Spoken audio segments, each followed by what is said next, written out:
So, the AI revolution is here. It's promising to solve some of humanity's biggest, toughest challenges. But there's a hidden cost, a pretty big environmental price tag hiding behind the screen. Today, we're going to take a hard look at that price tag, and also at the incredible human ingenuity that's being fired up to solve a crisis we basically created ourselves. Welcome to The Explainer. We're taking on a really complex and honestly urgent topic today, AI's environmental footprint, and we're going to break it all down. So, let's get right into it. And this quote, this really gets to the heart of the paradox, doesn't it? The very same technology that could help us save the planet, help us fight climate change, is becoming a huge environmental problem all on its own. It's kind of like the cure is becoming part of the disease.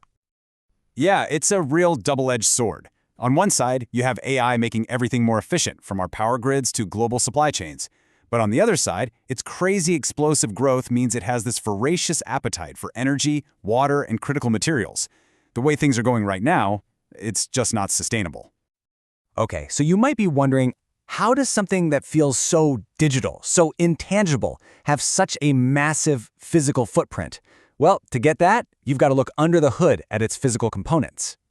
To really understand the impact, we need to deconstruct it.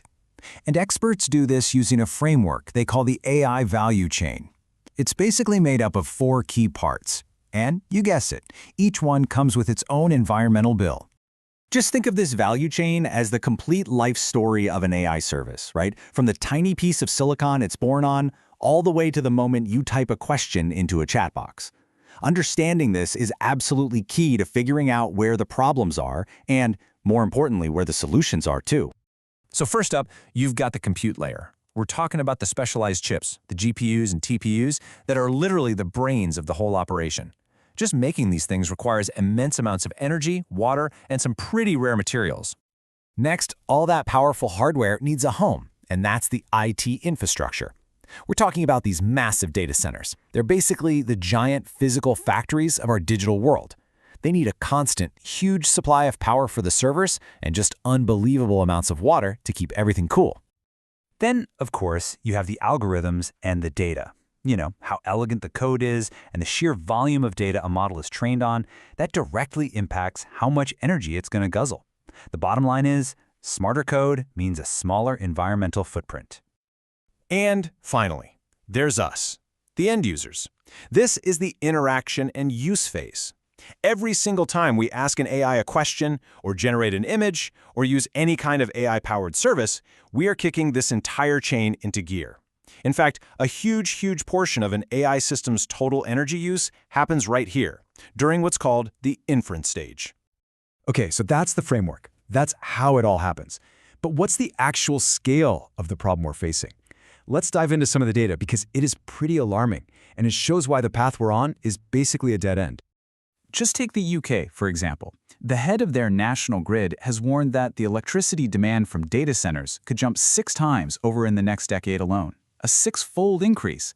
That puts an incredible strain on the entire power grid and makes switching to clean energy a lot more complicated. And it's not just energy, it's water too, a lot of water. This chart shows Microsoft's water use nearly doubling in just 4 years, mostly to cool its data centers. And this isn't just one company. It's a trend across the whole industry. It's putting serious pressure on local water supplies, especially in places that are already struggling with drought. And what's driving all this? Our insatiable need for data. Global data storage demand is on track to more than double by 2027. We're talking 21 zettabytes. To give you some idea, that's 21 times trillion gigabytes. This data explosion means we have to keep building more and more of that resource-hungry infrastructure we just talked about. Now I know, seeing those numbers, it's really easy to feel a bit of doom and gloom. But this is also a story about human ingenuity. After seeing the scale of this crisis, we're starting to see a really crucial pivot. A revolution in efficiency is beginning, and it's starting to reverse some of these really alarming trends. So, the big question is this crisis just unstoppable? Is it an unavoidable price we have to pay for progress? Well, a fascinating case study from Google suggests, maybe not. It shows how focused innovation can lead to some absolutely breathtaking improvements. And this right here?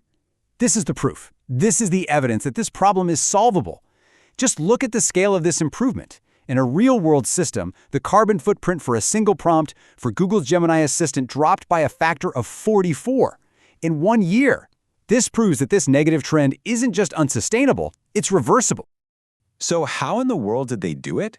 Well, there was no single magic bullet. It was what they call a full-stack approach. They made innovations at every single level of that value chain we talked about earlier.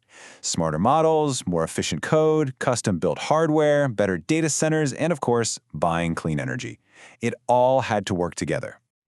And this just brilliantly puts the result of all that work into perspective. Because of all those efficiencies, a single AI prompt now uses just 0.24 watt-hours of energy. That's less power than it takes to watch 9 seconds of television. It's just a staggering leap in efficiency. So, how do we make this kind of success the norm? I mean, one company's breakthrough is fantastic, it's inspiring, but to truly solve this crisis, we need to go from a single success story to a systemic, global plan. We need a blueprint for the entire industry.